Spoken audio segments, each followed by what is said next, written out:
Good morning, everyone. Welcome, welcome, welcome. Where are you from? Where are you? Where are you joining us from this morning? We are so happy to be with you today. My name is Rose Mlingwa, representing Awiska today for this dialogue. And today we're talking about workplace and entrepreneurial readiness. So I'm very, very excited about this dialogue. We have an exciting panel coming up for you guys, and they'll be sharing relevant information. Hopefully by the end of this session, everyone is going to be equipped with everything that they think they lack. So just type to us, tell us who you are, tell us where you are, tell us which university you're from, tell us which year you're from. And even if you're not at a university, you're welcome today. And thank you for taking this time to join us. I haven't seen any messages from you, so feel free to put on any messages. Remember, you can just put out questions. We are also live on LinkedIn and Facebook. LinkedIn at Lebogang Letsoalo, as well as Facebook at Lebo Letsoalo. Yes, I can see messages there. Good morning, University of Pretoria. Thank you for joining us. I can see, actually, I'm just going to go through the names of the panelists to welcome you guys there. Cloudy, Dia, Angel, Asia, Mary Koza. Thank you so much, guys, and we hope we can have a time to interact. Elsie from Val University of Technology. Wow, I think we've got a vast group. Garabo also from Val, and we thank you guys so much. Continue, keep the messages coming. I can see all of them, and if you have any questions relevant to this discussion, you can start putting them up so that as we go through the discussion, we can see them and we can address all your queries today. So, ladies and gentlemen, as we start this session, maybe we can just go through our agenda just so we can see what our day is going to look like. It's going to be short, sweet, and straight to the point. So as you can see, we will have two panelists whom you will get to meet later on as we go through the program, Mr. Kurt de Beek and Tsepo Mehwa. Okay, I'm sure I got that one right. So we'll get to meet them as we go along. But before we go any further, like we said, I am representing Awiska, and this dialogue was organized by Awiska for students out there, for youth, for anyone who feels they need to be equipped with workplace and entrepreneurial readiness. And so before we continue, I want to take this opportunity to present to you our CEO and founder of Awiska, and also SingPoint, which is our sister company. She is the founder, and she will give us more details of what Awiska is about, what it stands for, and the purpose of this webinar today. Ms. Letsoalo, are you there? Good morning. You're on mute, Ms. Letsoalo. Good morning, Rose, and just about good morning to everyone. It feels so funny now being hosted on the other side of the camera. Thank you for taking this time, Ms. Letsoalo, to join us this morning from your busy schedule. We appreciate that. So I just want to present this time to you just to give us a brief background of Awiska, as well as the purpose of this webinar for everyone who's here joining us today. Thank you, Ms. Letsoalo. Thank you, Rose. Thank you. Colleagues, good morning again, and thank you to the panelists, and a special welcome to also our partners who are part of this process of elevating the youth, the students that are in supply chain. I want to welcome yourself as the youth, as the students that has decided to be part of this discussion, because for me, this is very close to my heart in terms of the work that we are doing to ensure that we support you. So specifically our partners, Brima Logistics, Silsa, Maersk, Supply Chain Academy Global, and SingPoint, our organization, who has been instrumental in supporting this initiative. But also just the importance part of it is the universities that we have partnered with, and that has enabled us to be able to communicate to yourself, with yourself, as the youth, as the future of tomorrow.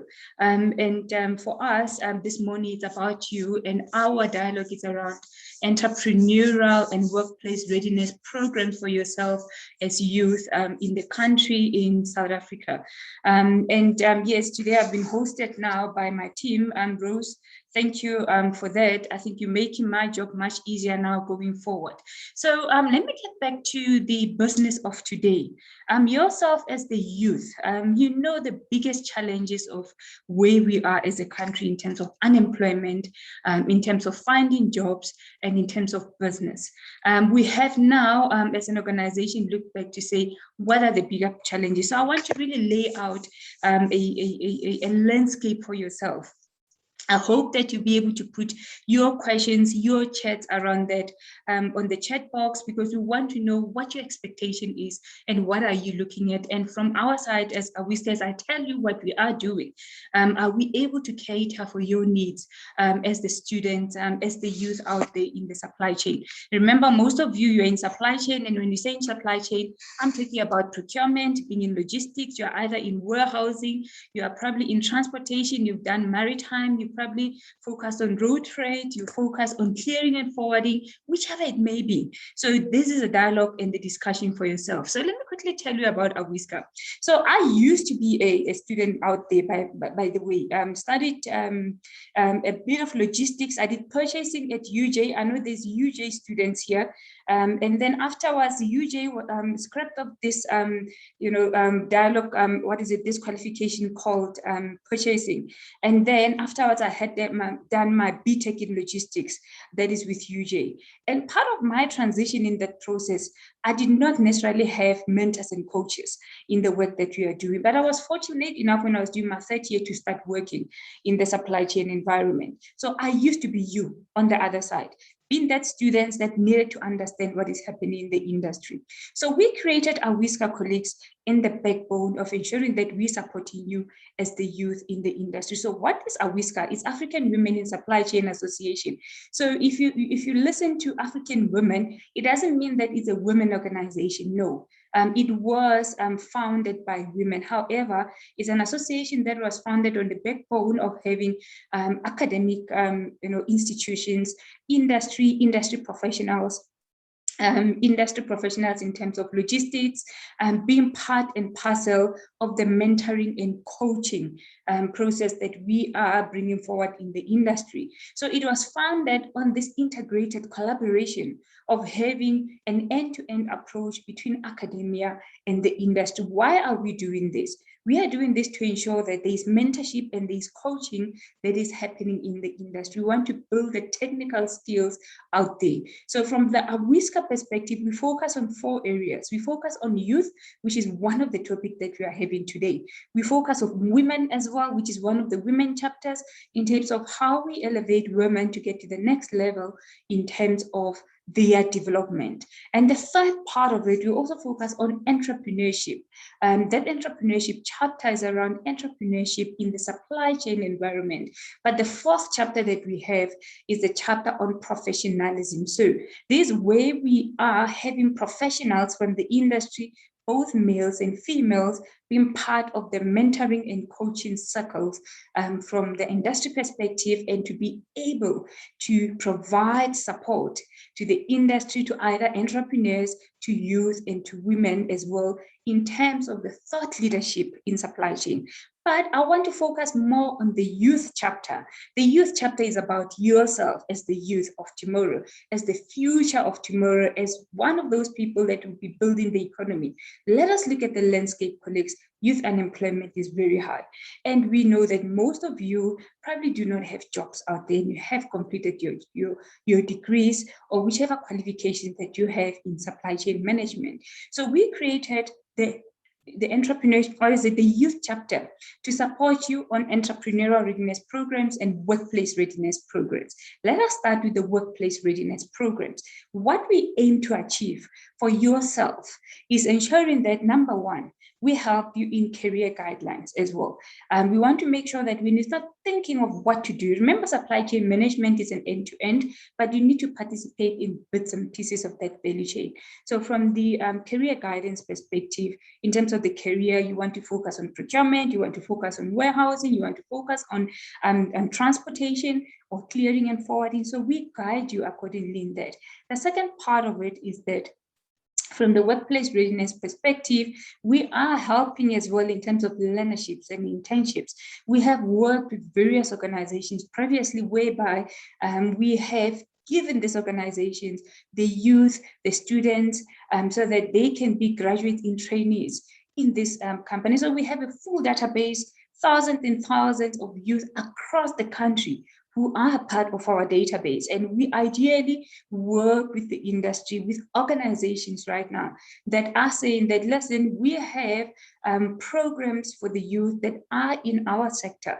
Can you please give us those names? So we've been doing that, and we're sharing a lot of ideas, we're sharing a lot of information with this youth so that they understand where the learnership opportunities exist in our country. The third part of it as well is that creation of site visits. So most of you, you know that as you study, some of you do not even have the slightest idea of how a port looks like. So imagine being in maritime and you've never been to a port. So we enable that to happen for yourself as students. But also what we do as well, we will take you to the real terminals, to the terminals out there. We have taken some of the students from UJ already to some warehouses from Bidvest previously, but because of COVID, we had stopped with that process. However, part of that in what we are trying to achieve is ensuring that yourself as the youth that's growing in the industry, that is qualifying, you get to understand how the industry looks like. So we want to build this technical capability. We understand that theoretically you're doing all this work, but the most important part is that when you get into the industry, it's a totally different landscape that you're supposed to be participating in, which is crucial for ourselves. So that is part of the workplace readiness programs, yourself being part of this database, as sharing opportunity with yourself, learnerships, and ensuring that you become ready to be able to go and work, of which part of what we used to do when you had some lessons, classes, we used to have guest lecturing as well, where we do guest lecturing for yourself in the within the universities around different aspects of supply chain. Now let's move to workplace readiness. Not everyone, entrepreneurial readiness? Not everyone is going to find a job. We have seen how the industry is looking like from the economic perspective when you look at our GDP. So part of the programs that we have is really around entrenching entrepreneurship to yourself as the youth in supply chain. In transportation, there's maritime. You understand that there's road freight. So we already have programs that support you in really building businesses in the transport sector. So that's what entrepreneurial readiness programs are really about, building a business, but already creating this culture of saying that if you cannot find the job, then you can start with a business, and really building through and coming through with technological trends, innovation as well, that we can support you with as an organization. So putting that landscape on yourself, I want you to start asking yourself a question as the youth out there. Do you understand who you are, what you want? Do you understand that not everyone is going to be an employee? You understand that not everyone is going to be an entrepreneur, but we have allowed the space to allow you to be able to make those decisions, to grow, to develop as well, because it's very crucial for us. So that is what a whisker is really about. Now, I want to bring some few items that I want you to start thinking around in terms of what is happening in Africa and where we want yourself as youth to be able to participate at. Firstly, something called the Africa Free Continental Trade Area. It's one thing that I know that when you're the youth and you start looking at such a long, long way, you're asking yourself, what does it really mean for yourself? The truth is, it means a lot for yourself as the youth in supply chain and in different aspects in that. As we grow Africa, we want to industrialize. We want to make sure that there's trade in between us. As Africa, we reduce our reliance from European countries. Part of us industrializing, I want to start thinking around it. It requires you as the youth to understand what it means for you. That means new jobs. Firstly, it also includes businesses. So we want to see youth participation in Africa. And when I say Africa, that's not just South Africa, Africa as a whole, because AFTA is around now elevating Africa into the next level, increasing our GDP and our participation. So I want you, if you do not understand around after, get to understand how it impacts you as a youth, because it raises a lot of opportunities for yourself. So very, very important. That's one aspect. The second aspect, you are in supply chain. I want to instill a level of corruption that you have seen in the country, that you are the change makers as the youth. You're in supply chain. Tomorrow, you will be the ones that sit where we are, making decisions out there. I want you to start building that level of advocacy around corruption, because it's going to be you that is changing the landscape in the country. But again, for this morning and today's discussions, it's really about you. It's around workplace and entrepreneurial readiness programs. I wanted to make sure that you yourself understand what we are doing, but also where you can participate. I know that some of the panelists that we have got great insights around what is happening in the industry. Then they are very exemplary as well in terms of the work that they are doing and what they have achieved as well in their own personal capacity. So I wish you the best in terms of the conversation today. I know that it's going to be success as well. But again, like I said, we are there to support you from the AWISCA perspective. Be part of the program, be part of what we are doing. We have fantastic coordinators in our team that are already communicating, they'll be liaising with yourself. So become part of the database, be involved in the industry, because we are there to support you. So that is all about AWISCA colleagues. If you have questions around what we are doing, please pop in any question, any chat there on the chat box, and then I can respond to yourself. So Rose, thank you so much. I hope I've been able to capture what you wanted from my side. I don't know if there are any questions out there from the students. Thank you so much, Ms. Letswalo. I think you have painted a very clear picture, and everyone knows what to look forward to today and afterwards as well. Obviously, if we have your details, you're part of our database, and we get to share a lot of information and all the other initiatives that we do.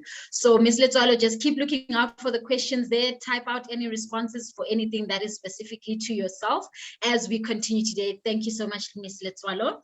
So, colleagues, I'm so excited about this. We've been working on it for quite a while, and I know Ms. Letswalo as well has trusted us with this, and she's standing there watching us and thinking, yay, finally. So I'm proud of us, because this is a great initiative that a lot of students have asked for, because there's so many gray areas, and today we hope we can start that footprint where we can clear a few things. And so colleagues, as we go ahead, so I'm going to introduce to you our first panelist for today. So his name is Mr. Kurt de Beek. He is from Maersk, and he is the Senior HR Business Partner, Learning Manager, and a Business Management Coach. There's a lot of titles here. I could read the whole thing, and I must say this is a very good challenge, and I think you'll have a lot to say to you today, because Kurt is a collaborative, agile, and customer-orientated Senior HR Business Partner with 16 years HR experience in multinational organizations. And I mean, I think for all of us here, when we leave university, we want to be part of those multinational organizations. So you can start thinking of all the questions that you want to ask him today. So he started his career as an intern, and today he's actually a senior HR business partner. So Mr. de Beek, we're very happy to have you today. I'm sure you're somewhere there. Yes, there you are. Thank you so much. So that's Mr. de Beek, colleagues, and a very warm welcome to you. Thank you so much for taking this time to join us. It's an honor, and we look forward to what you have to share with us today. We look forward to the pearls of wisdom that you have to give to all the youth out there that are listening. So colleagues, Mr. de Beek is just going to share with us just briefly on what it entails to prepare for workplace readiness, what it requires, the before, the during, the after.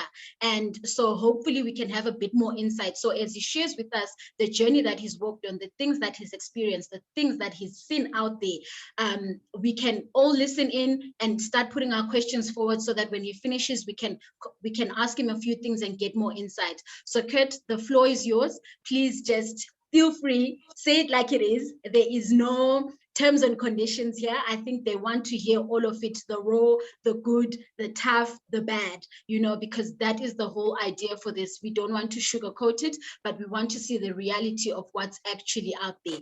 So thank you so much once again. Thank you. Thank you very much, Rose. Appreciate that. Thank you for the kind introduction.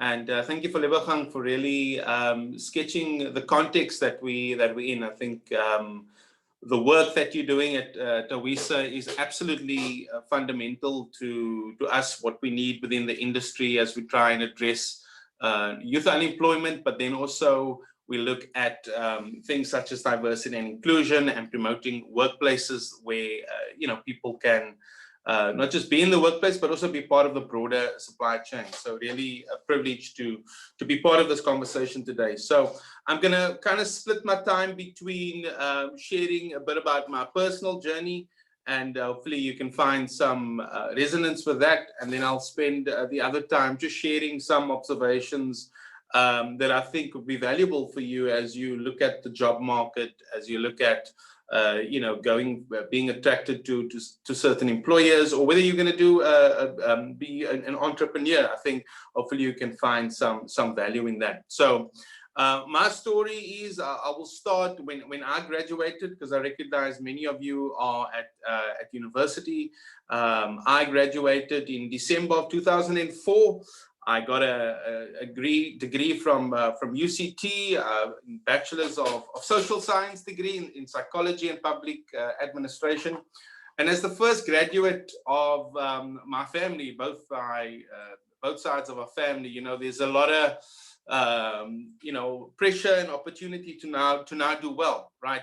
And at the time, there was probably a lot more positive political sentiment, I would say, in the country. And I was optimistic. I thought, the world is my oyster. I've just got this degree, and companies are going to be queuing up wanting to hire me.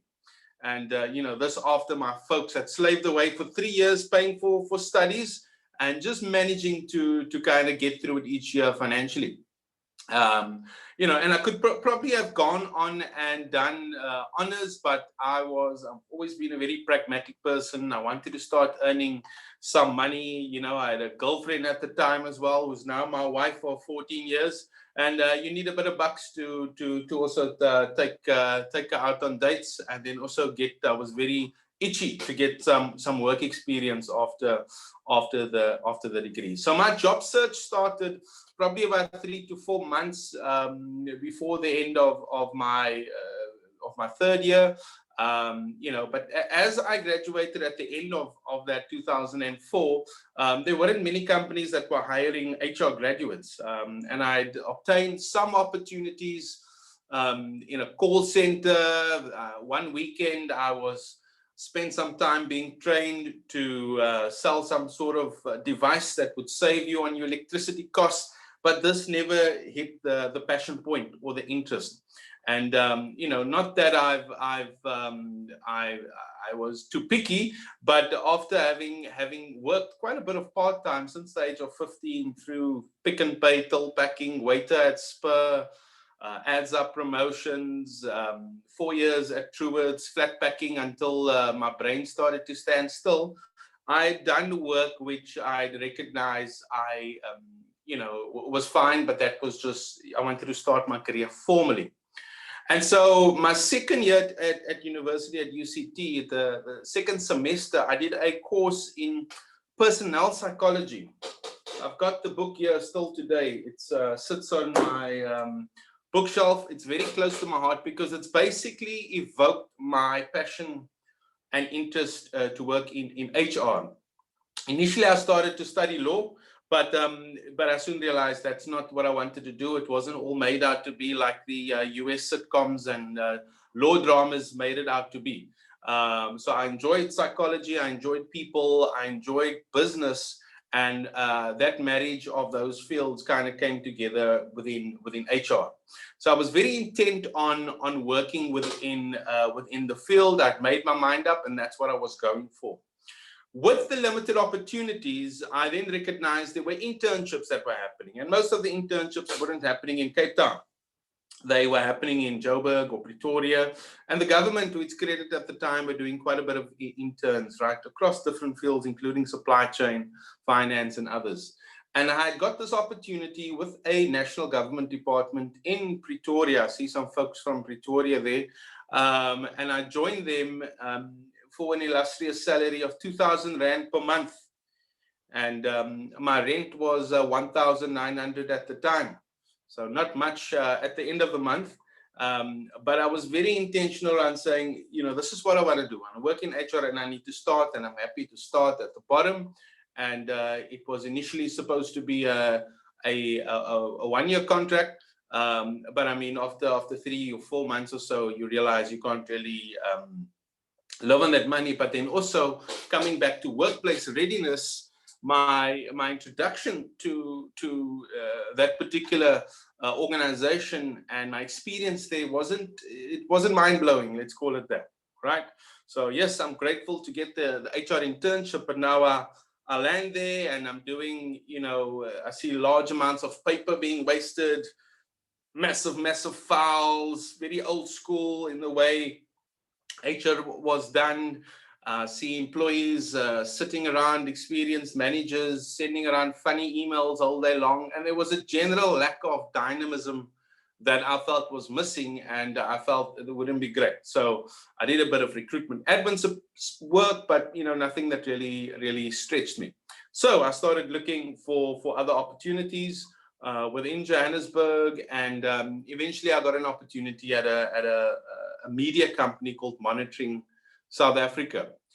Medium-sized company, 160 employees, and I had a fantastic mentor that groomed me to run the HR department, you know, doing everything from recruiting to employee relations through to, you know, fighting with the finance manager and about who should hand out the pay slips.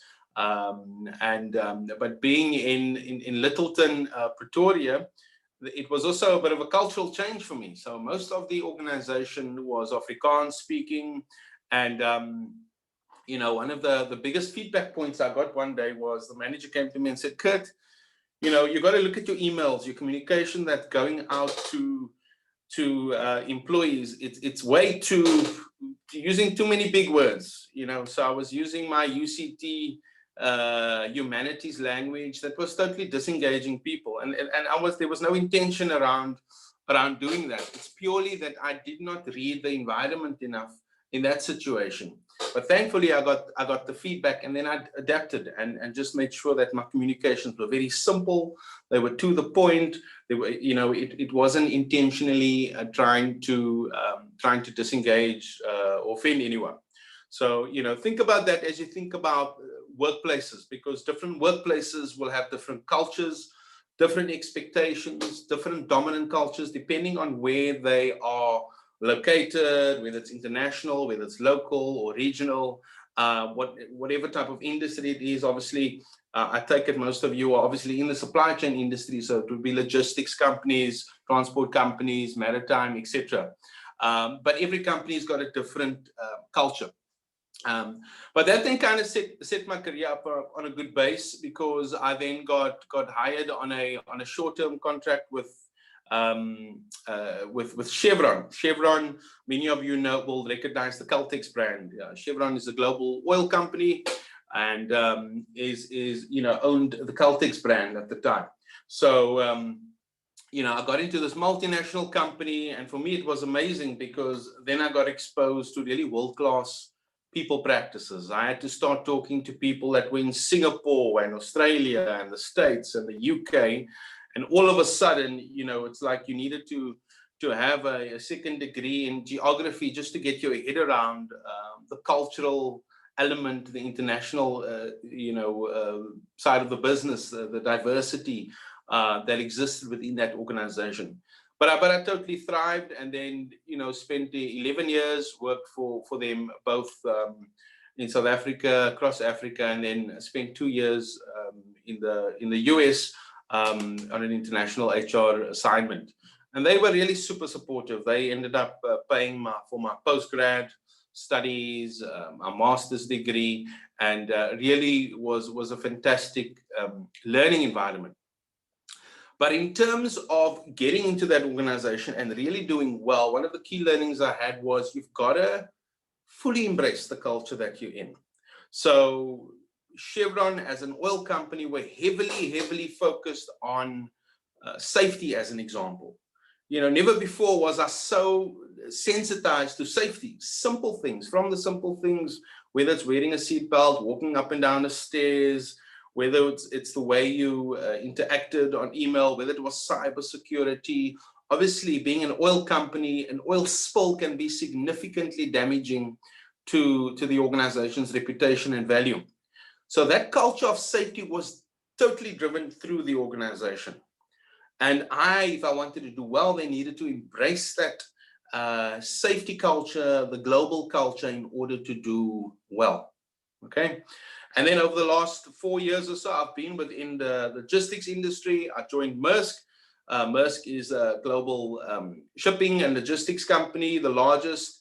We've got a fleet of 700 vessels. We've got ports and terminals across the world, about 90,000 employees across 130 countries, and truly global, international, multinational, but totally different to Chevron, right? In the oil business, the oil price goes from $30 per barrel to 150 within a couple of years, and the world shifts and changes, right? And you need to adapt to that. And the projects, the long cycle projects, sometimes it takes 30 years to get an oil field functional and commercially viable. Okay, so it's a much more long term. Shipping and logistics a lot more short term, I would say. It's more quarter to quarter. It's very much what's happening within a political setting, what's happening with global trade, the availability of containers, and what's the sentiment in the market, and how's it being more demand driven in terms of the in terms of the need for goods and services and cars and bikes and all that sort of stuff, that then influences the way we operate and the culture, the speed at which we operate, which was a lot quicker than what I had experienced at Chevron. Okay, so I'm sharing these thoughts so that, you know, no one culture is the same. Every organization will have a very different culture. And in order to adapt, you need to kind of think, what is required there? What does success look like there?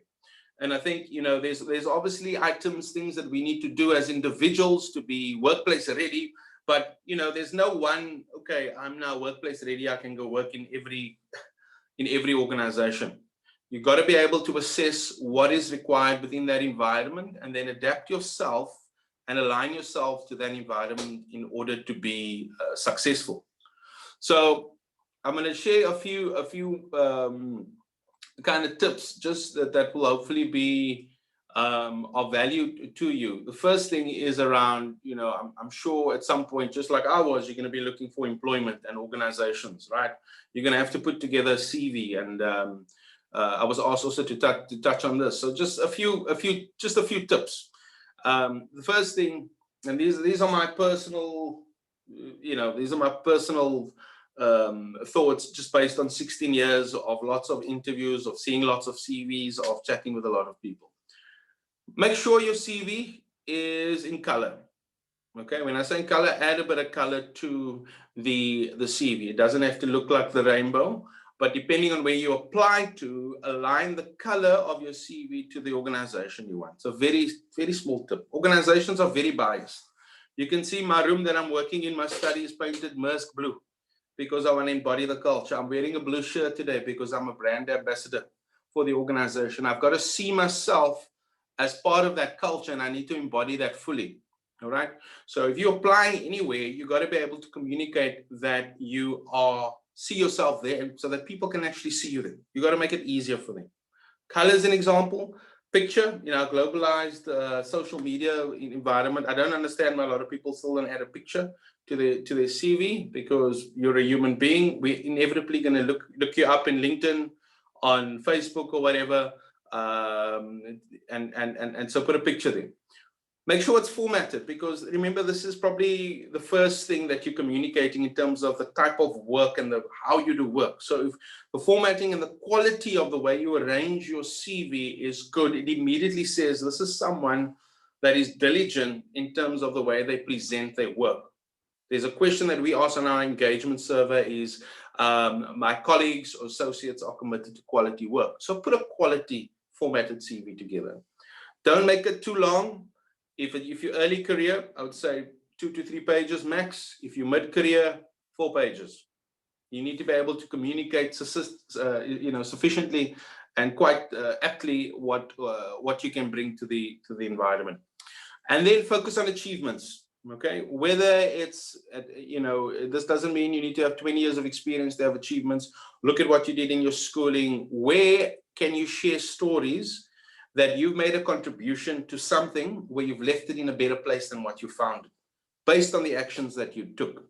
Okay, whether it's a community project, whether it's a school, whether it's a leadership experience, whether it's something at university that you did, what were you able to achieve? Because in the workplace, we are interested in people that can come in and make an impact and achieve something for themselves and then for the organization. A few thoughts around hunting, job hunting. I say job hunting like a lion. How do lions hunt? They check out the lay of the land. They identify probably one target or 2 targets. They hunt in pairs and often in pride, and they would have often ambush. And so many people I encounter, the job hunt doesn't have to be a me against the world type of thing. You got to leverage people around you, the network that you're on today, the communities you're part of.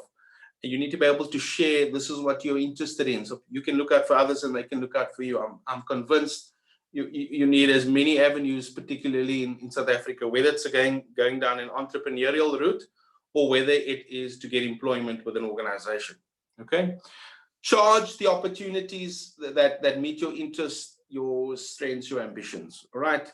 Where you think you can use the best of who you are within those organizations. And it's okay. If your success rate is 1 out of 5, just like a lion, be resilient. Not every job is going to land. Not every deal is going to land immediately. You need to have, sufficient amount of targets so that you give yourself the best opportunity to succeed, but it needs to be focused around some organizations that you think are interested. So I would say, look at 3 to 5 organizations that you really are interested in. Look at the values that they have. Look at the culture, the history. Look at what have they made in terms of money over the last 2 years. Are they benefiting from increased trade, or are they struggling? Have they sold off businesses? What's the strategy? Because you need to communicate that you are going to be part of this journey of this organization is on, and you're going to be able to contribute towards it. And then, it's a bit, work readiness can often feel like, oh, you need to do so much beforehand. And as Lebo was even saying, once you land then in a role or an organization, then you realize not much could prepare you for it. You need to learn.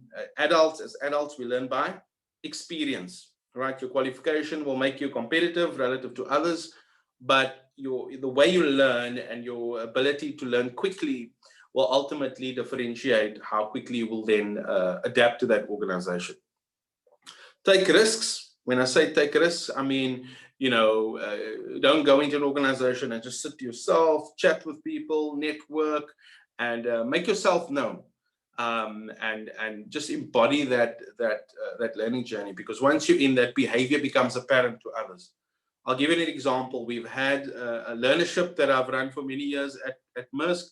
One of the candidates, he must have been there like 2 months, and he already had 3 massive files full of notes.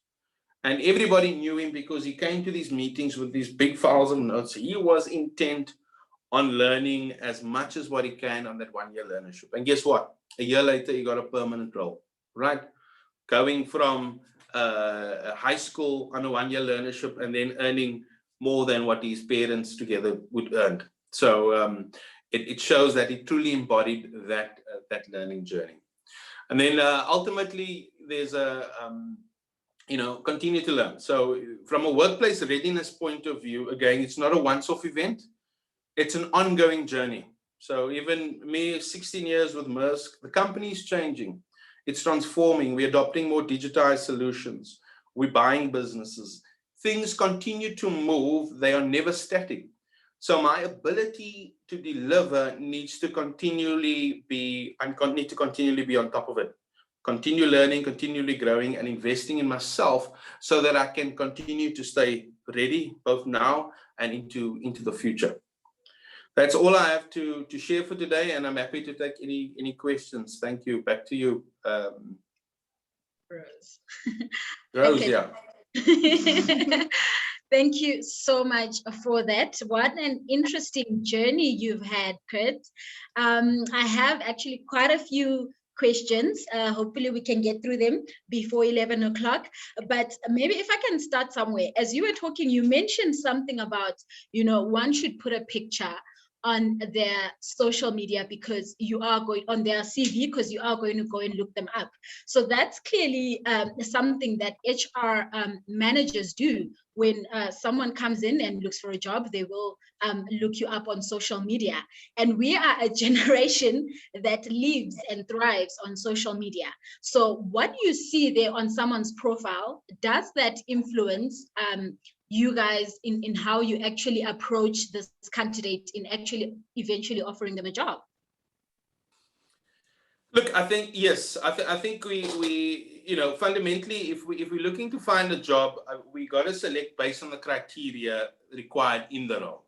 All right. So it's not like because you hang out with certain social circles and I see you doing that, I should bring that into the assessment and say, I'm not going to hire this person because they party too much on the weekends. I can see, right? Yeah. But I think you need to be mindful because so much gets put out today. So when I lived in Pretoria, I partied a lot in Hatfield, but I would never posted these things, and we never had Facebook at the time. So, but you never know. You never know who's watching, right? So I think whatever you put out in the public forum, I think you just need to be mindful of what you put out there and the image that you portray, and at which stage of your career you are, and what kind of perception you want to create. Yeah. We've just dismissed an employee a few months ago because they are becoming a TikTok fundi and spending most of their time uploading TikTok videos. And our customers were asking, no, man, this doesn't look like Merce. This guy's not professional. Look at what he's saying. There's profanity all over the place. I don't want to pick up the phone and engage with someone like this if this is how he's spending in time and this is how he's representing the organization. So just be mindful. But yeah, we do look. I certainly do look. Hiring is always weighing up pros and cons, and the more information you have at your disposal relevant to the role, that's how you want to consider it.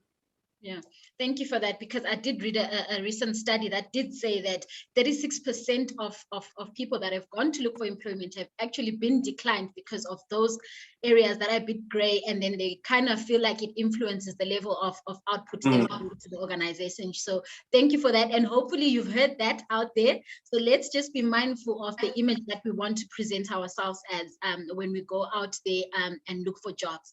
Okay, no, that's wonderful. So I have a question here from one of the participants, and I will assume it's a her, Neo. She says, can you give me tips on how to negotiate for an entry job level, to negotiate salary for an entry job level, e.g. 1 to 2 years? How do you navigate through that? Yeah. So first of all, wait until you have an offer. Okay. It's a basic thing, but many people, they come into an interview and they want to talk money when you need to recognize someone interviewing you probably saw 4 or 5 other people that day. So they first focusing on can you do the job? Okay. And every organization has got salary scales, bands, how they would want to pay you, and if it's a reputable organization, they would benchmark certain salaries, right? So they also don't want to pay people outside, if you're a good employer, outside of what the market value of a role is. Okay. Yes. So you first of all wait until someone offers you and says we're interesting. Some good indicators is when they're doing reference checks, when they're asking for salary slips, all of that. Let the employer make the first offer. If they ask you for an indication, say yes, it's, you know, this is my expectation. You've got certain, but make sure that it's backed up by some sort of evidence. Just don't throw out bogus numbers. And you know, but communicate more the value that you're going to bring, so that that can be part of the decision if they can increase the offer afterwards. Don't be afraid to negotiate. You know, but do it from a point of view that, listen, this is what I bring, this is qualifications, the background, the history. Do it in an amicable type of fashion, because employment opportunities are really few at the moment. We have, you know, yeah, it's really few. So having said that, Kurt, thank you actually for highlighting that. So it's good for us to put our best foot forward in terms of negotiating. There's nothing wrong with that, but obviously to be realistic. So I think that's well noted, Neo. I hope you have been answered. And as you mentioned, Kurt, that with regards to jobs being few, we know that a recent study has had it that South Africa is on the top list of the highest unemployment levels. So that can be a bit discouraging to university students. You know, you're here studying, you're doing a degree, you're doing whatever, and you're thinking, is it really worth it? You know, I'm going to finish this and next thing I'm not going to be able to get a job. So what kind of mentality do you think students need to have with regards to all of this? There's all this noise in the background with regards to being employed, but at the same time, we're out here trying to get those distinctions, you know? So how best can they, you know, just have a mindset to thrive through this? What would you advise in this regard? I think possibility, right? You know, if you're gonna read the stats every single day of your life, that's what you're gonna fill yourself with, and you're gonna start thinking that no one's gonna want me, and I'm not gonna get a job, and that's gonna be a dominant way to go about. So you got to have a growth mindset. You know, I do a lot of positive affirmations. I did even this morning. You know, telling yourself, what do you believe about yourself, right? Yes. Telling yourself, what are you thankful for? Be thankful you've got a degree. Be thankful that you've had the opportunities that you have, so that you start programming your mindset in this challenging environment that we're in. That when you show up in front of someone, you leave an impression that says, yeah, man, you know what? Yes, this person may come from X background, but look at their mindset. Again, I can cite you another example. We're just making someone permanently now. Again, high school, tough situation that she's come from, 2 years with Maersk, 1 year on a learnership, 1 year contract. We're going to offer her now a permanent role because of the mindset that she's had. It's always about, I can do, what can I do? How can I contribute? You know, those are the types of people that employers want to hire, right? So just fill yourself with those thoughts. Make sure you read stuff that is building you up. You know, I promise you, read a good book, you know, you see the world differently. Just, you got to do that. You got to do that. And there is opportunities. There are opportunities. Yes, organizations are always looking for efficiencies, but there's always new ideas. There's always disruption. And that, I think, is the space where this generation, I think, can really add a lot of value. No, that's great. I concur with what you just said, because when I finished school, I was in that place as well. Oh, there's no jobs here. And all of a sudden, I got into this mindset of how can I build myself up more? I started reading more and all of that.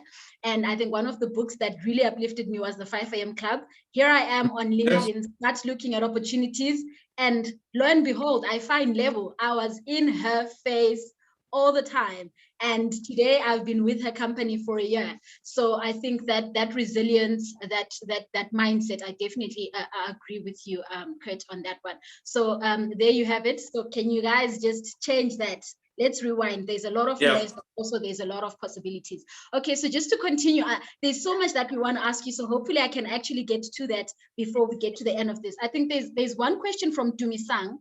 She says, how important are qualifications from professional bodies? You know, there's two sides to it. Firstly, can I go ahead and study the whole way through MSIPS, CSPC, CIMPM, and all of those things, and then look for a job? or should I first start at undergraduate, do an internship, and then when I have the job, I can then further my studies? Because you have that aspect of you've overstudied with no experience, but also you've got a bit of studies and they need more qualifications. So where's that balance? How do you as HR managers look at all of that? Yeah.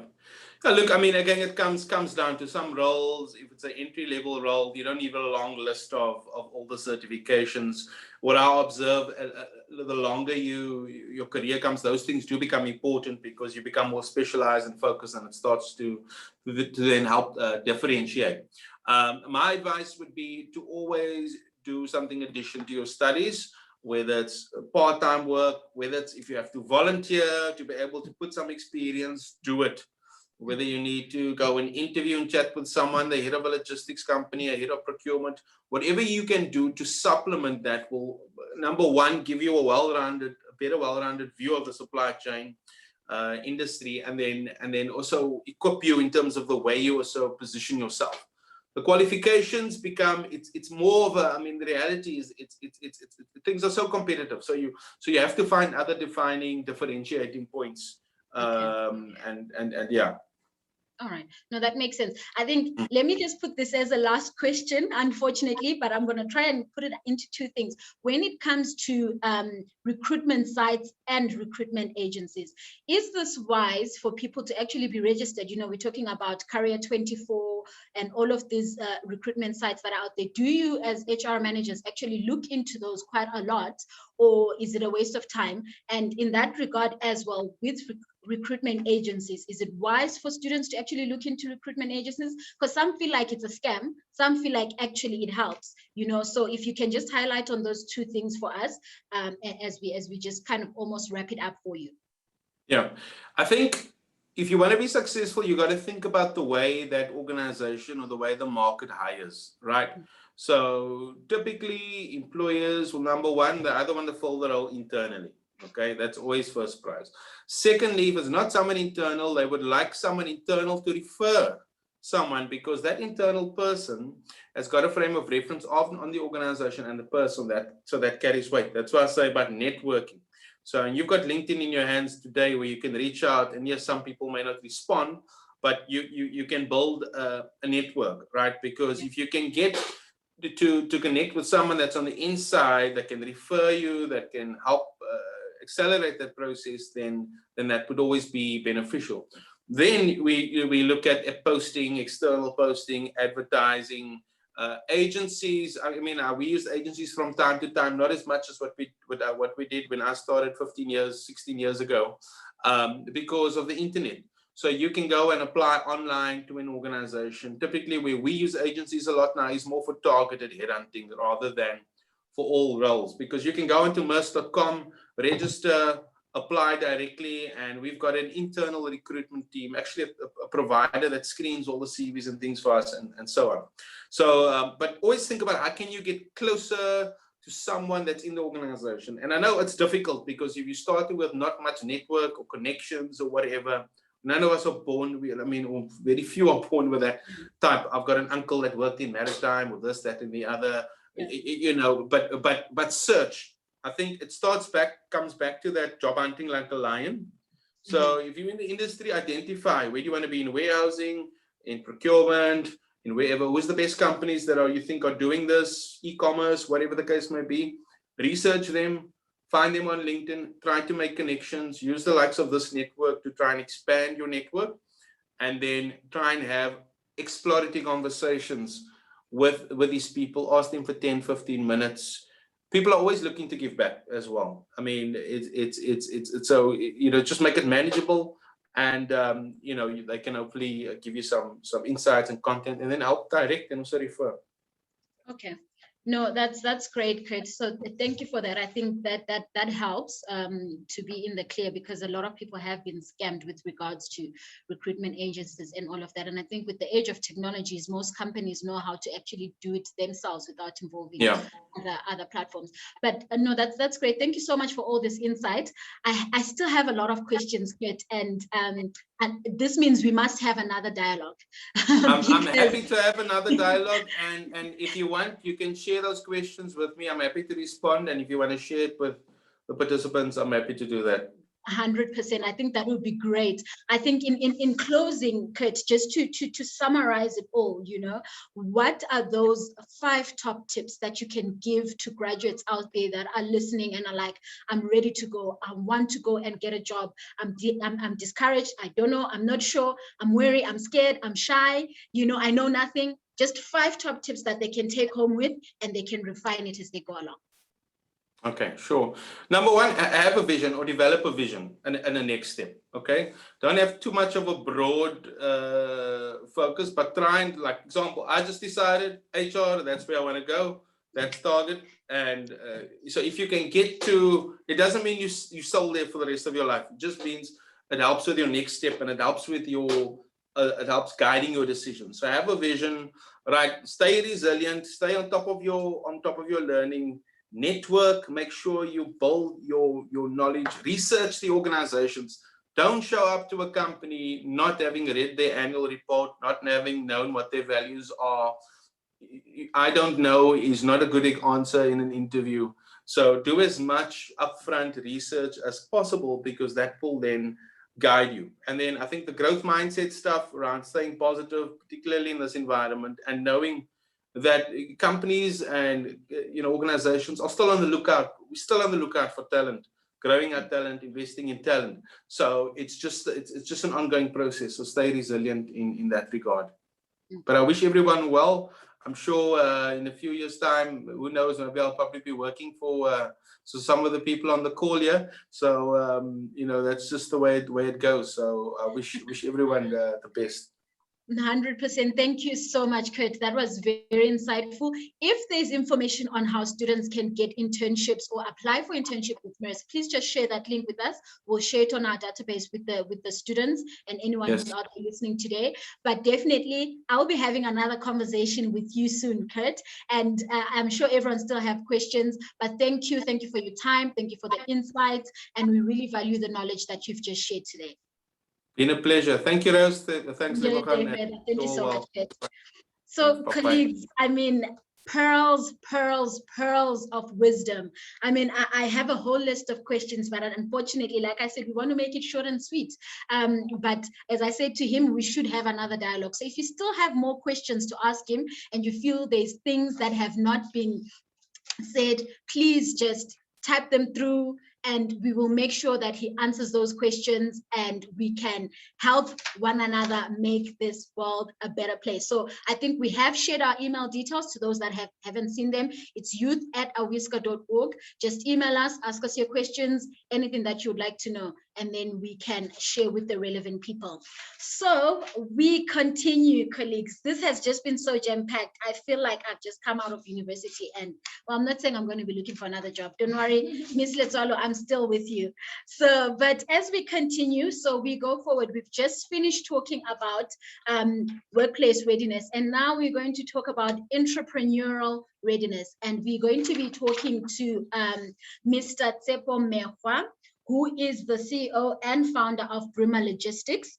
So Tsepo is an accomplished logistician with over 3 decades experience in the logistics industry, as well as experience in senior management positions at several large corporations, a serial entrepreneur at heart. Tsepo is passionate about entrepreneurship and imparting knowledge to upcoming entrepreneurs. And you are all upcoming entrepreneurs, and this is the guy you want to listen to today. Mr. Mehwa, how are you today? I'm okay, and you, and thanks for asking. I'm well, thank you. And thank you so much once again for just taking the time to be with us today, and we really appreciate it. It's a pleasure. So, Mr. Mehwa, we won't waste time today. I think everyone is raring to go, raring to hear it. You have a lot to share with us, your journey, where you are today, how you've gotten to where you are today, and the platform is open for you. You can go ahead. Thank you. Okay, it's just it's quite a lot, and I'm trying to find out where am I gonna start. But thanks once again for having me here and to share the journey on my entrepreneurial journey. I was quite touched by what your CEO alluded earlier on with regards to what your organization is doing. As a growing organization, we are forever looking for young graduates in supply chain. We know supply chain is quite vast. Today we talk of supply chain in finance in supply chain. It's also another subject to engage in. There's a production manager. It's quite vast, but then we're not going to get into that. I think quite a lot has been covered. Whenever I talk to prospective or wannabe entrepreneurs, I always start and say entrepreneurship is a very, very, very long journey. It's not easy.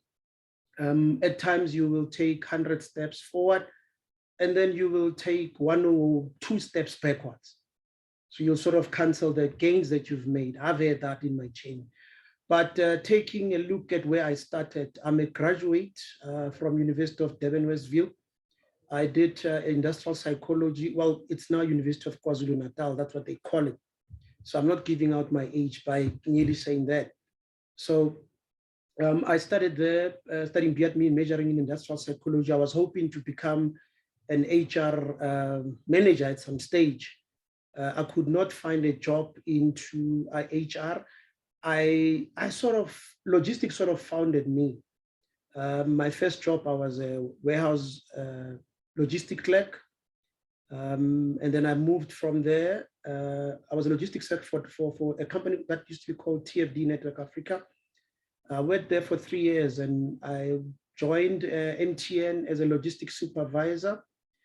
I then was posted by Cell C as a logistics manager.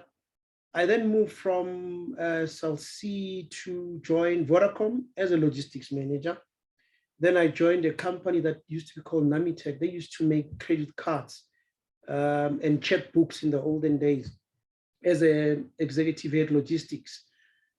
This is when I then decided to say, I have spent an extensive amount of time of my life in logistics. I think probably about 20 years moving up.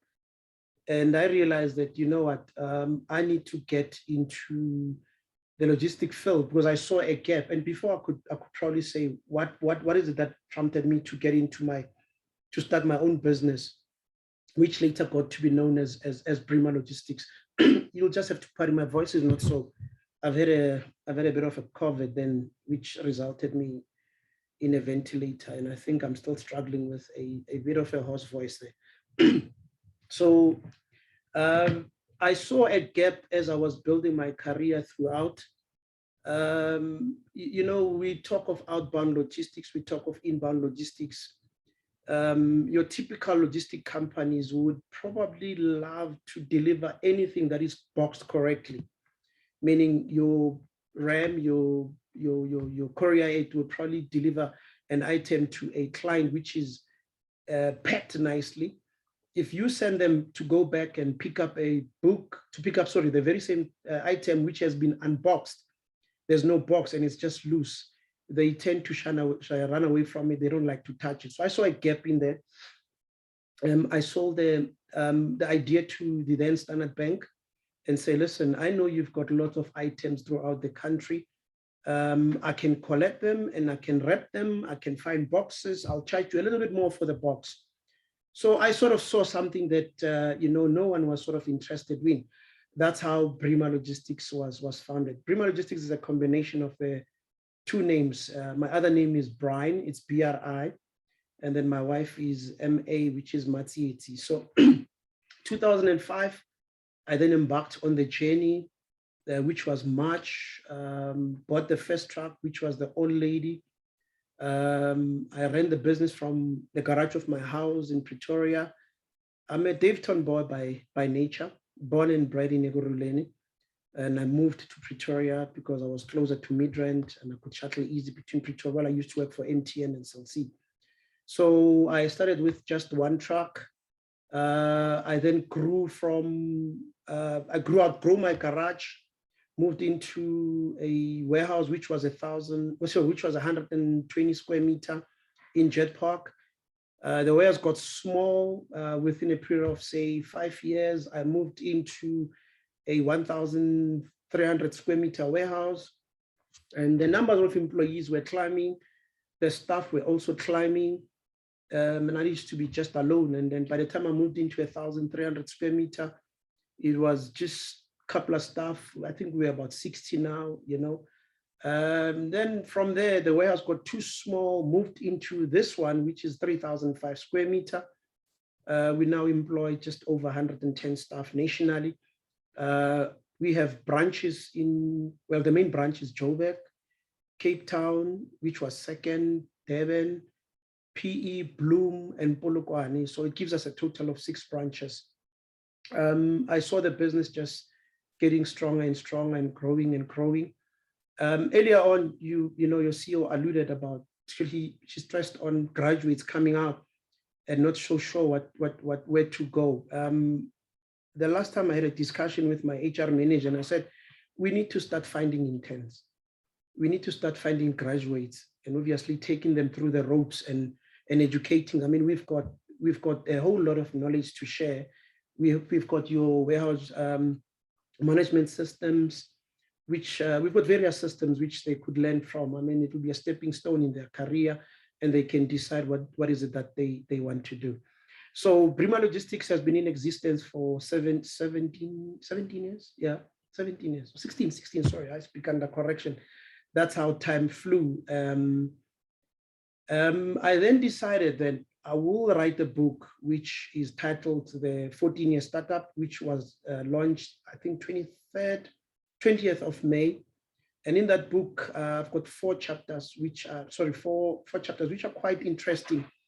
And they give an insight into the entrepreneurial journey and what you're more than likely to experience, how you can go about building a legacy business. Because I'd like to believe that, you know, we want to start businesses that we could take a back seat and let them prosper. And the book sort of enlightens in terms of when a business has R1 million in the account, doesn't necessarily mean that it's your money. It's not your money. It's the business person. You need to, it's the business money. You need to understand that the business itself is a juristic person. You are a natural person. So how you manage your funds, your funds influence whether your business will be able to succeed in the next year to come.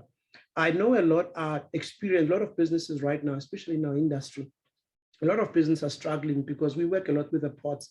Tomorrow the ports are closed, tomorrow the ports are not closed. And, you know, whenever there's a looting on the N3, it affects us greatly. I mean, your shipping line struggles because no container moves. So it's sort of a journey. And when you embark on this journey, you've got to always find what's unique. What is it that it's not being done, or how are you gonna carve your path towards, you know, ensuring that you build a legacy business. Just to touch a bit about what Brima Logistics is.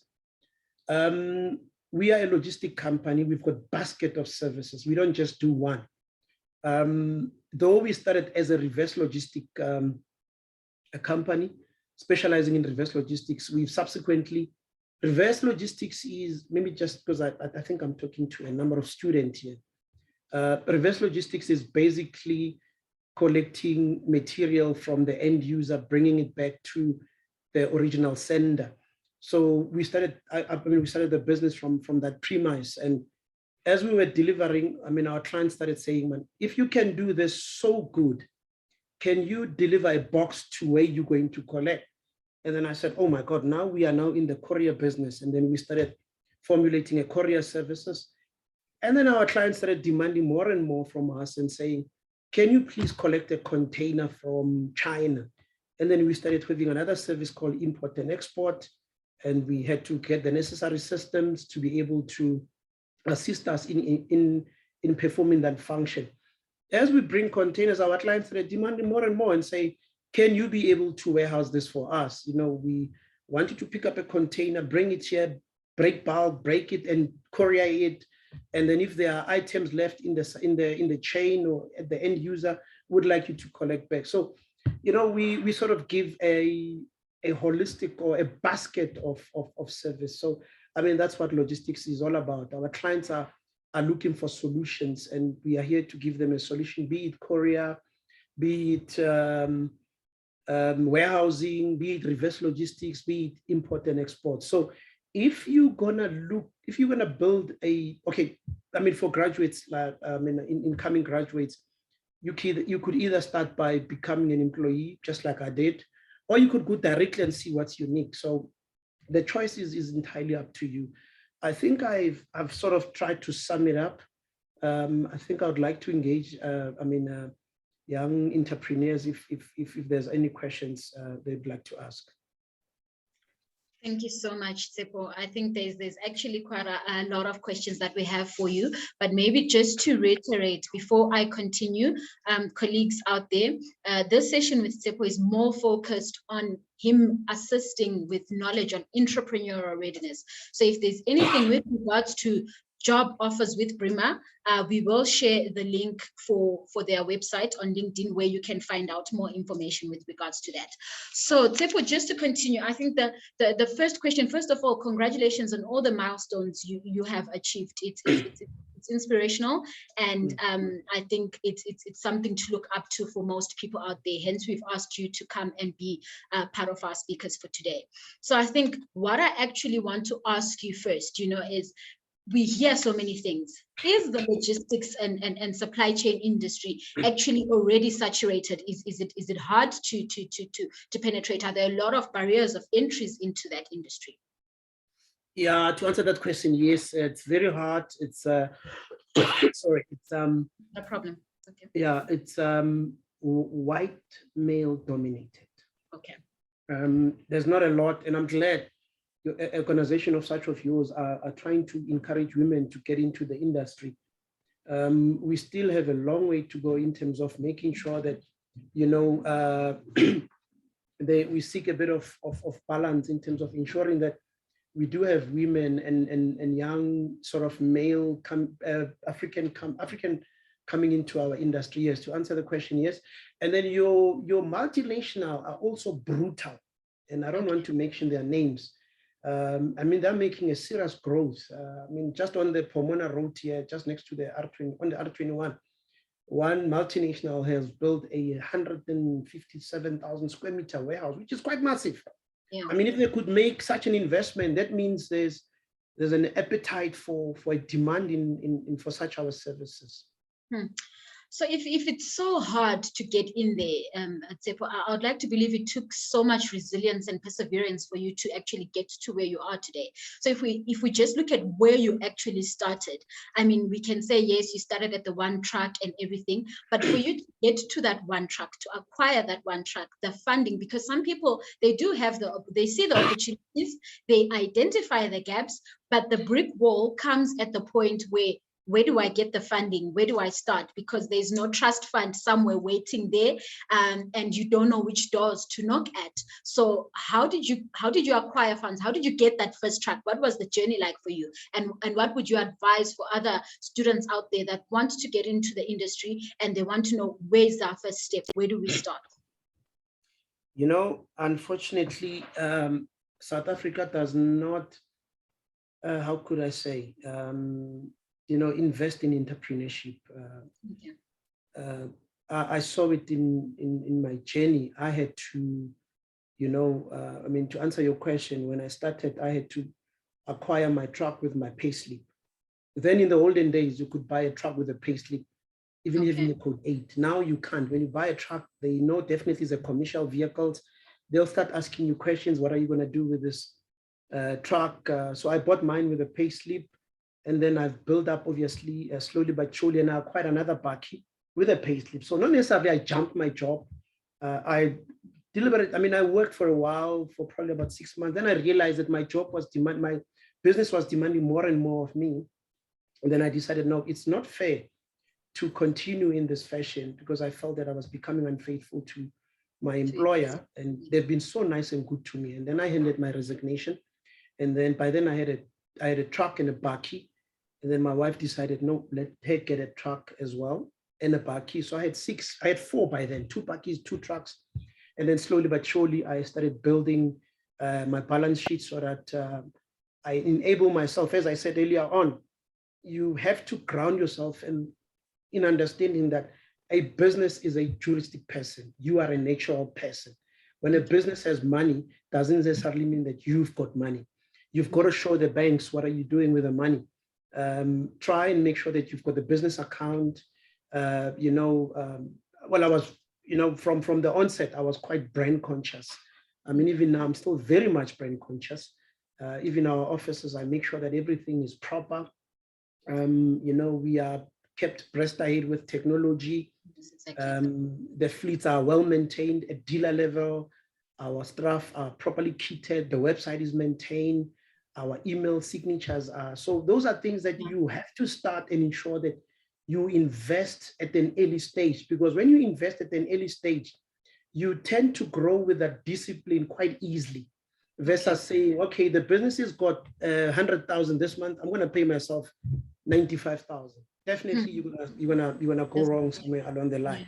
Rather take the 100,000 and ensure that you do proper website and proper marketing material in the form of your folders, your business card, your website, and so forth and so forth and so forth. Okay. All right. No, that's clear. Shame, it's a pity. Definitely, we cannot use the pay slips now to actually start somewhere. But in your knowledge, in what you have seen, do you know of any doors where people can actually knock on? Or now it's just a matter of, what, one has to work hard, save up their money, and at some point they can start something? Or it's a matter of people reading out there, networking, and finding out what opportunities can present themselves? It also depends on the uniqueness of your idea as well, what you want to branch into. Okay. There are investors who are looking at the youngsters. I mean, when you develop an app today, you are in logistics. You might be a techie company, but you are in logistics. There are investors who have an appetite. And also institutions like your CEDA, are there as well to assist your emerging entrepreneurs, but also depending on, putting up a sound business plan. Not necessarily you have to have a pay slip. There are still opportunities, even though I would say right now they're quite minimal because the focus has been on nothing but COVID. Funds have been diverted out of those institutions. But what I can tell you, I've had so many notes from them. I don't remember having a yes from such institutions. I've approached IDC. I've approached. There's quite a lot of companies that fund entrepreneurs. But when they say no, don't take that answer as that's it. I'm done. Okay. Look at family members. Look at setting up with a family member that probably can assist you along the way. I mean, I got a family member in the form of my wife. And I sort of got a couple of investors, but it was too hard. They decided to jump ship, and I decided to stay alone. And today I've built a company that employs over 100,000. In actual fact, we've got about 3 companies in our stable now. We've got a restaurant in the township, which is called Brima Cafe, and we've got another baby, which is a startup, which is called Brima Tech. Another interesting outfit that we're trying to get it to run. So when they say no. When the door, I always tell people when they close the door, find another one. There's always another door, or get out of the window or something. Find a way to achieve it. Shish, when you say look at family, I understand couple goals is definitely it, but extended family, that can become a knock. But we all know our families and we know the direction that we would like to go. But as we continue, there's a question here from Dumisang. And she says, when going into the entrepreneurship industry within logistics and supply chain, as vast as you've said it is, and as hard as it is to get in with all those restrictions, how do you set your foot into the industry with no past clients and set yourself apart? How do you find that edge? How I also started, and I'm glad that's a very good question because I get asked that question often. I started subcontracting. I subcontracted for then a company called Courier Direct, and I moved to DNA Logistics, but I wasn't making much. In actual fact, they were sweating my asset. And then I could market a business because I was getting a bit of income from them. even though I know they were sweating my asset and riding my asset so hard, I said, okay, while I was working, I was a driver at some stage, and while I was delivering, I would do a quick stop, drop off my profile with various clients. And I got a call one day from Standard Bank saying, listen, you dropped off your profile. How many vehicles you've got? I said, I got about 4. They said, okay, come here. And then that's how it started. So okay. you could look at that number of venues. One of them would be go to either, unfortunately, we don't use subcontractors. I know Skynet does, and I know DSV to a point they do. So you could look at starting like that. Okay, Shish, so knock on those doors until someone opens, and don't be discouraged at the closed ones. Hey, I guess that's where you start. And I'm actually interested to actually read this 14-year startup. So would you say after this 14 years, you can safely say, I have established my business now and I'm continuing now to grow? Is that basically what you are saying? Yeah, 2016, I was involved in a very horrible motorbike accident. I had to be away from, I was in ICU for 3 months. I had to learn to walk. For probably about a month, I was in a rehabilitative institution. I'm a comrade runner. So, can you imagine running comrades now? You had to learn to walk. So I had to be away from my business. So, that's probably the hardest thing for any entrepreneur, to be away from your business. But I had no choice. That was also a test for me to see, have I actually succeeded in building what we term a legacy business? Yes. And when I came back, in actual fact, in my absence, the business did better than I was. The turnover grew by 43%, if I recall very well. And also a test for me was this year, around about June, I had COVID pneumonia. I had to go on a ventilator for 2 weeks. I was away. I'm only returning to work actually tomorrow. I'm at work now. I came just for this webinar, and I felt that maybe a bit of getting out, coming to work, seeing things. So when you could be able to divorce yourself from the business, it's a sign to say, you know what, you have built a legacy business. There's an acting MD who's doing a pretty job. My staff knows exactly what to do. No, that's, I think first of all, to acknowledge that I'm grateful for those 2 miracles that you've had with regards to your health, and definitely welcome back. And I'm sure you come back stronger from that. And, as we continue, there's a question here from Wade and Barnes. He said, what is the best way for young entrepreneurs to cross the age barrier and reach CEOs for meetings to discuss proposals or pitch their businesses? Because obviously most of those are closer, like, oh no, he's still a young fish, he can go and deal with the young guys. So he wants to know, how can we close that gap? They want to go up there and they want to claim it all. Yeah, you remind me, Standard Bank gave me work. Now, they didn't come to the party with funding. That was a problem for me. And I said, but guys, yes, I need trucks. You can see, that, oh yeah. And then I decided somehow I'm going to find the CEO of Standard Bank. And I stood around and I knocked. I was sent from one pillar to the other. I called, I sent 100 emails, and I didn't want to give up.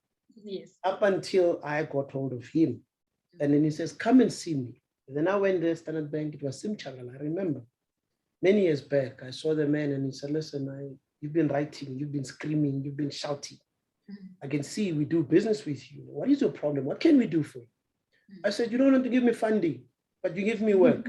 Yeah. And he said, oh, hold on. I think we've got a supply chain director here. No, not supply chain director. They've got what they call, what is this? It's like an incubation, who assists SMMEs. And then he called that person into his office. He said, listen, we do business with this guy, with this company, but we don't want to assist. What's wrong? Can we do something and take it as an enterprise development director?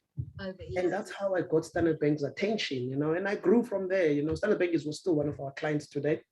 Okay.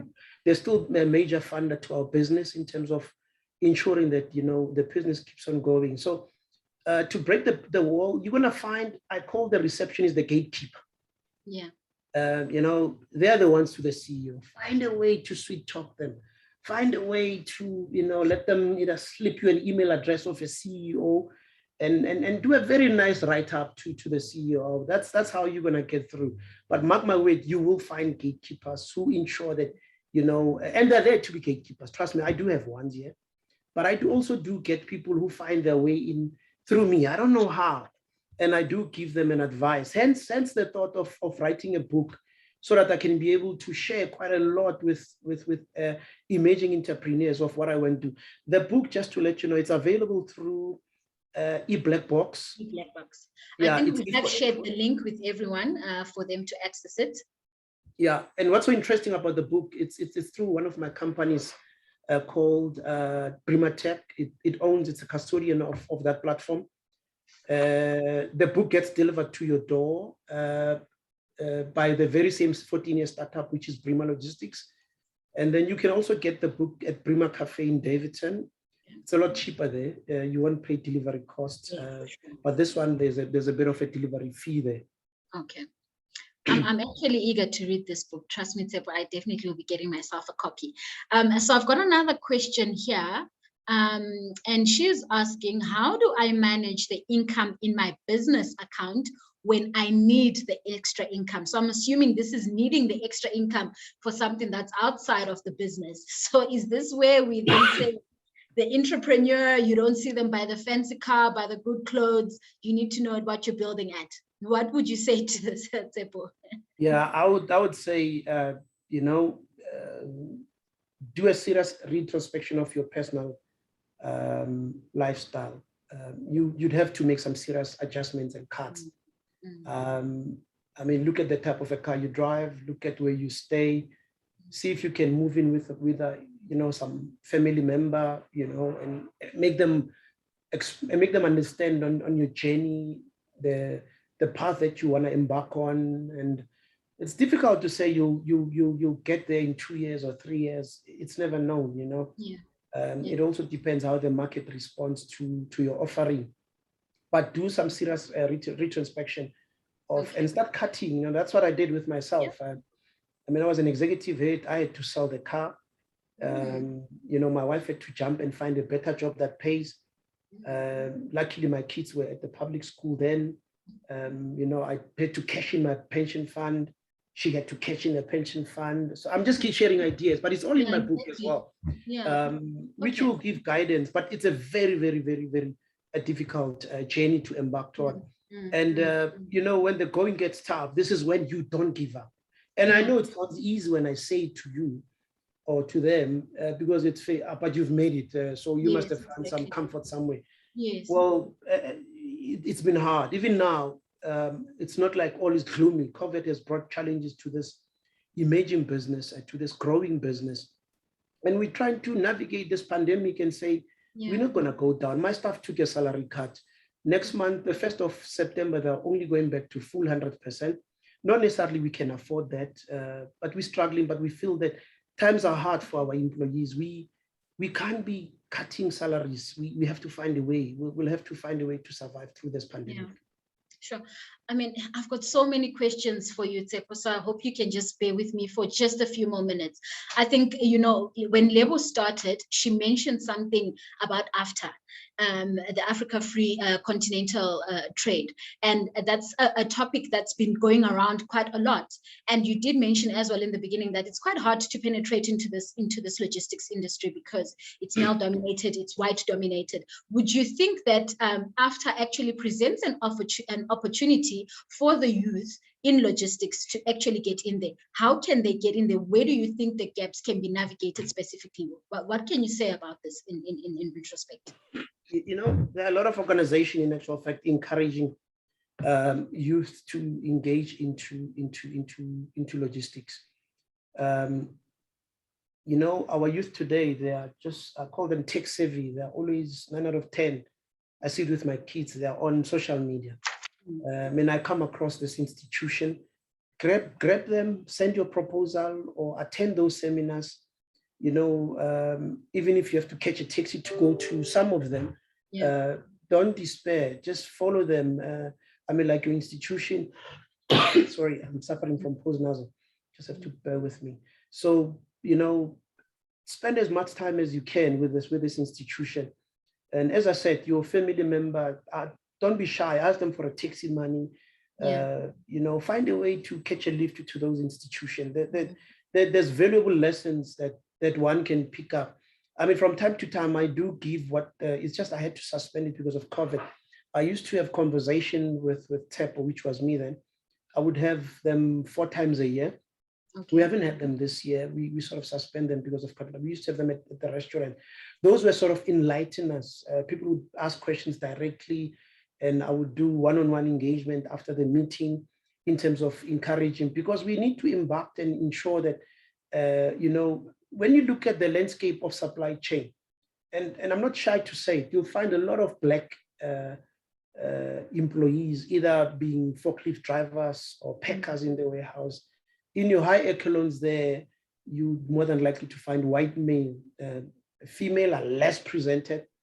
But our organization, funny enough, does the opposite.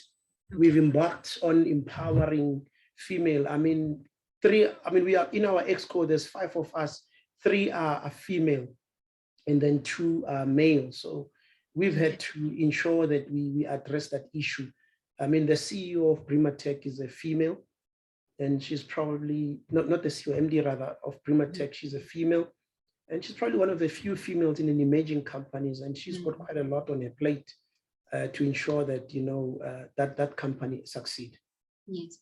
So you mentioned in the beginning of our conversation that you feel that industry experts like yourself need to present opportunities to assist graduates who want to get into the entrepreneurial space.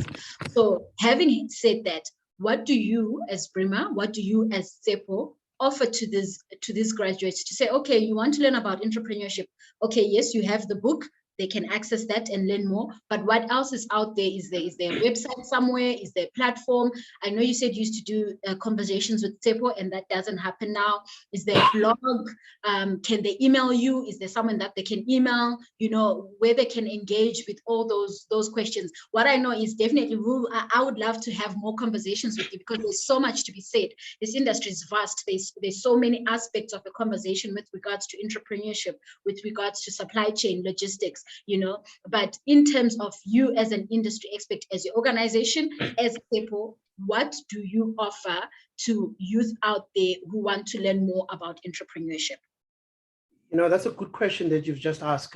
Just prior to this year, we planned we were going to have this campaign. We were going to ask entrepreneurs to drop a line of why do we have to take them and incubate them, ask them why they have to spend a year with TEP. You know, give us what you do. And unfortunately, you know, this, and I've used the word volavala, open and close economy, you know, it sort of messed us our plans a little bit. I would ask them to watch this space. It's something that we spoke about in our exco, that we need to revisit this, where we adapt a company, and then we sort of, that company sort of spends time with us. We assist them with a website, we assist them with mentoring. And I said to them, I don't just want to assist them with mentoring. I want to ensure that we give them a bit of service as well. And then obviously, we'll have to help them to network, show them how to network. I would ask them to either follow me on Twitter, just to keep an eye on that. It's something that we definitely want to be doing this year. Okay. To ensure that, you know, we can, I believe that you grab one entrepreneur, that entrepreneur in turn will probably, you know, grow to a level whereby he, you know, assist another entrepreneurs, and that's how we grow. We do have a company that we've taken over on board called Mashiani's Car Wash. This is a guy that used to wash my cars in the township. Wow. And he would say, hey man, tell me, man, I know you got a couple of trucks, can't you help me? And we took him on board. He gets paid immediately. He comes every 2 weeks, he washes our entire fleet. This man smiles whenever we add a new or 4 or 5 buckies, because his invoices grow. So that's sort of the one that we've taken. And we sort of put formal structures into his businesses. It took us a bit of a while because he was living hand to mouth. Yes. But he's got employees now. But definitely it's something that we're going to be pushing for. If they could just watch our social media, as I said, it's at Tsepo Mekwa, and look at that. Probably I might pick one entrepreneur in this platform. You'll never know. But also, what we want to be doing as well, I'd ask them to, especially your final year and student, and I like this initiative. They could probably drop their CV at jobs at Bremer. We're not saying we're going to give them jobs, but we're looking at interns at the warehousing, to take them over. And I'm not sure how many we can take, but definitely as a demand needs, we want to just to build a database where we can draw them and say, come, be an intern. We just taken over one intern in our import and export. As I said earlier on, there's supply chain, there's interns in finance. We can also take those. I mean, people want to specialize in supply chain, but they want to be in finance. Yes, so yeah, we are open to that. Sure. Tsepo, I've got so many questions, and I realize we are running out of time. But maybe on a lighter level, what are the activities that you would recommend maybe a startup entrepreneur to focus on mainly? Just a few, activities that you also focused on that helped you in growing your business and keeping a positive mindset and the right vision. I think for me, it's cash management. Okay. Cash management is vital. It's a make it or break it of your entity. I always say, when you get paid, you manage the thousands. But when you run a business, you manage millions. If I can't manage my salary, then I can never manage the millions. I must just forget it. Yeah. So when the business has cash, you've got to manage them to a point whereby you pay the business creditors first, and then you worry about yourself. Even if you have to go without any cash, like I said, borrow bread from your uncle or whoever, even if you have to. So cash management is very vital to any emerging employees, whether be it a startup that you've just you've a capital funding that you've just been given by a relative to start your venture. Just ensure that you manage those funds very well. Yeah, so that's the most important aspect. I'm going to ask you one more question because I think this one will benefit a lot more people. It just popped up now. This will be my last question. Unfortunately, there's still quite a lot. Allow me, Tsepo, to take some of the relevant questions, and I'm going to email them to you, and we're going to send them back to our attendees via email that have attended so that they can actually hear your views and inputs with regards to this. Please allow me to do that. But just this one question, Dumi is asking, would you say it's best to get a job first and learn more about the industry on the company's account and everything, or just throw yourself in the deep end and learn from the mistakes? Oh, that's an interesting one. So yeah, I thought so too. I think it's an individual thing.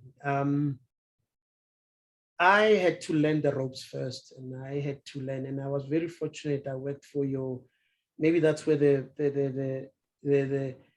the consciousness around branding came from. I mean, I had to work for your Vodacoms and your MTN and your Celsius and the like. I got into logistics at least with a bit of background. So, I mean, I've seen entrepreneurs making it without any background whatsoever. Yeah. So, I mean, your Bill Gates, there's a number of them who've made it without even any employment background. So hence I said it's a different it's an individual thing. You'll just have to look at what works for you. If you believe that you've got a venture, it will work without even wasting your time through formal employment, then let it be. But if you think that you want to get into the industry, but you need to understand and help yourself to build a bit of cash, then let it be. So it's an individual thing. What worked for me was I had to get the experience first, and understand the industry, and then obviously set and start building my own venture. So it might not work for Dumi, might work for me, it might have worked for me, but not necessarily does work. So it's then when you have to find what works for you. Yes. And you will find it. Hence I said, even in my book, there's a chapter which talks to the eye, seeing something that others can see. I mean, Bill Gates, when he started this book, when he started Microsoft, he saw something that you and I could not see. there's a lot of entrepreneurs. The founder of Facebook, he saw something that you and I could not see. So my chapter talks a bit about that. And to talk a bit about my book has, especially for wannabe entrepreneurs or people who want to venture into entrepreneurship, every chapter has exercises and recommended reading. Okay. It's a 60-page book, but trust me, if you're serious about entrepreneurship, you'll grab a copy, but you'll have to buy 4 more books For someone to be else. able to make you to understand what entrepreneurship, because of in our webinar, I cannot summarize the whole journey. It's quite hard and difficult. It's like sitting here, I'm trying to go through what is important that I should tell them, but it just flies out. But the book took me 2 years for me to be able to, you know, put my thoughts into pen and paper and pen on paper to be able to share. So the book will enlighten them and ensure that it gives them sort of a bit of a guidance. Oh, that's wonderful. Tsepo, I could ask you more and more questions. No, ask. A lot of people are going on and on, you know, but this puts a platform for us to continue these conversations as they grow and we get deeper into a whole lot of issues. But I think I can see with the way it's buzzing here how everyone is so grateful. Obviously, they're asking again, where can we get this book? Share details on the campaign. Thank you for this. They have been asking so many questions and they're really grateful for what you have imparted today, Tsepo. And don't be surprised if you start getting calls from people saying they want to see the CEO of Brima, because you say people should knock on doors. So they will start knocking at your door. But thank you once again for this time. Thank you for the knowledge that you've imparted. Thank you for this collaboration, and we look forward to more. And definitely to encourage everyone once again, continue looking at the platforms for Brima Logistics. We've shared them on the chats. We've shared their links, their social media, so that they can be able to follow them. But just to pick up on those a few takeaways, there were a lot of them. Don't be afraid to knock on those doors. The industry is tough. Yes, it's male dominated, but women have started taking up their space, and Tsepo has encouraged, the world is your oyster. Go for it. You know, don't be discouraged by the doors that closed. Look at the money that you get when you start your business. Save it well, change your lifestyle. You know, there's so much that we can take out from this, and I've just touched on a few. But Tsepo, if you can just, in summarizing everything as we're about to just close your session, what are the 5 major things that you want to give to youth out there that they can take home with, as someone who wants to start a business, hasn't started, or is already in one and is just struggling to find their feet? You know, sorry, just to, if I may come, you know, my late father, whenever I would battle with something, be it cash flow, because you know, when you come in this building and you look at our vehicles on the road, you think, you said it easy. You know, I mean, government work is probably just 0.01% of our turnover. We're not getting anything from government, and we know the story with government. We're not going to go there. Yeah. My dad said something to me, which is very profound, and I would like to share with entrepreneurs, and I can allude to that. We can expand on that. You know, they say, my dad used to say, when you change the way you look at things, the things you look at change. And I'm going to repeat, when you change at the way you look at things, the things you look at change. This is a very powerful statement, meaning if you look at the car in front, you'll see a bonnet. Then you can see probably it's a BMW in front. There's some lights, xenon lights, whatever lights. But when you go at the back of the car, you'll probably see a complete thing. So that thing has changed. So when you look at the computer and it says you don't have money, you can't pay salaries. It's quite easy for me to say this to you, but trust me, I struggle with the same concept every now and then. I realize that I'm not going to get an answer by looking at my bank statement. I close the computer and I start looking at other avenues. So I'm changing the way I look at things. So I'm looking at something that is different, which is not my computer. So something has changed. So this statement to say, when you look at things, the things you look at change. You have to find answers somewhere else if you are not finding an answer where you are. as I said, if this door closes, then guess what? Open another one. Yes. If there's a road, or I mean, if you want to go this path, there's no road, then build a road. It's quite easy for me to say this, but I had to apply the same concept and principles, which I'm sharing with you now. I think I can't add anything else to that, Tsepo. And we're really grateful for this time that you've taken to be with us. And I'm happy that you're going back to work. All the best in all the future endeavors that you have with Prima. We look forward to see all the other milestones that are yet to come. And as I said, we look forward to more collaborations in future. And definitely with those conversations with Tsepo, I hope at some point we can have those together, have lives, have YouTubes, and because there's a lot of knowledge to be shared, Tsepo, there's a lot of knowledge that the youth are seeking out there. And I think it's time for us, like you said, the industry is dominated by the white and it's male. So it's time for us as women, as Black people, as youngsters to really take up our space without being, being shy, without feeling like, okay, well, I just deserve to be paid to get there. I always tell myself, if someone can pay me 30,000-50,000 rand a month to do a certain job, how much money are they making to pay all these people in this company? Why can't I be that person who's paying those salaries? There's nothing that's impossible. There's no age, there's no time, and like you said, everyone has a different journey. And so thank you, and we look forward to working with you again, and we want to wish you all the best with your team and all the things that are yet to come. And have a good afternoon further, Tsepo. Thank you so much. Thanks for having me. Thank you. So colleagues, I'm dumbstruck. This was such an amazing session, and I'm sure there's so much that each one has taken from all of this. And as we're about to wrap up this part of our dialogue, I think I just want to hand over to my colleague Nomti, who to just give a vote of thanks to all the guys that have made this possible for us today.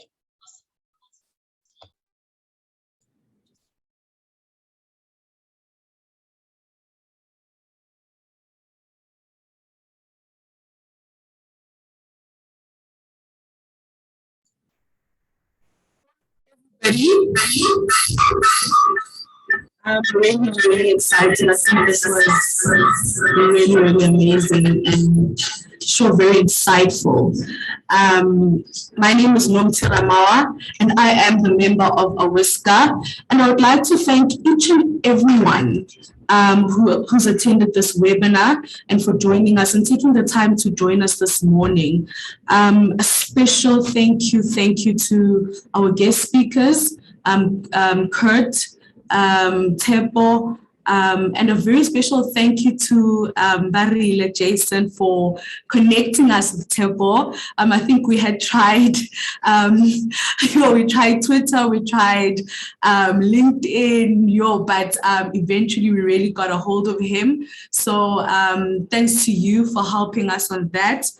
And also thank you to the institutions that made this happen, to get all the students to be on this webinar today. Vaal University of Technology, the University of Johannesburg, the University of Pretoria, SILT, which is the Chartered Institution of Logistics and Transport, the Supply Chain Academy, Sync Point, and AWISCA. And a very special thank you also to my team members, Rose Mlingwa, our host with the most, and Katleho Khaji, who put all of this together. Thank you so much. And to the supply chain coach, top 100 most influential women in supply chain, Lebu Litsualo, thank you so much. For being a leader in this industry and for guiding us through it all. And for everyone on this call, I wish everyone the best of luck. Continue to develop yourself, continue to attend these sessions and these webinars to get more knowledge, and go out there and make a difference. And yeah, from us, the AWISCA team, thank you and take care. Over to you, Rose. Thank you so much. Colleagues, this has been a great opportunity, a great platform. you will continue to see this recording on our LinkedIn platform, as well as our Facebook platform. As I said, it's at Lebo Kgang Letswalo for LinkedIn and Lebo Letswalo on Facebook, the supply chain coach, Sync Point Awiska. You will be able to find all of those things there. So thank you so much. I believe you might have more questions, more ideas, the dialogues. What do you want to hear? You know, what else do you want us to talk about? We want to make this platform come alive and beneficial for everyone out there. And the only way we can do that is to know exactly what you want. It's to know exactly what are the needs, where are the gaps, and we can come and present this so that we can grow up there. We can go out there and take up our space. We can go out there and create opportunities for other people as well. You know, as we heard Tsepo, he's one of those that actually lift other people up. And I think we have come at that point in our generation where we can be able to say, where can I make a difference? Where can I find a gap? You know, and not always just sit and wait for an opportunity to just present itself, but we have to be resilient. We have to knock on those doors. And so to do all of that, networking is important. To network, we need these platforms. So please talk to us, find us on our LinkedIn, find us on Facebook, find us on Twitter, on the email address that we've sent you. You will be seeing a lot more of us in the future because we see how there's such a need and we want everyone to benefit out there. So watch the space, look out for us, stay in touch, email us, and we are here to serve you. So colleagues, with that, I will bid you farewell. And thank you for joining us. Thank you for taking this time. We said we'd finish at 11:30. It was short and sweet, but it seemed like this 2 hours flew by so fast and there was still so much to say, but we will get more opportunities in the future. So thank you to everyone that's joined. Thank you for your questions, to everyone that participated. Thank you to the ones that, you know, we're knocking on our door continuously to actually say, we need a webinar. We don't know anything about workplace readiness. We don't know anything about entrepreneurial readiness. So thank you to those people. Continue knocking, continue sending those that information for us to build on these platforms as we go forward. So thank you, colleagues, and have a good day forward. Bye-bye.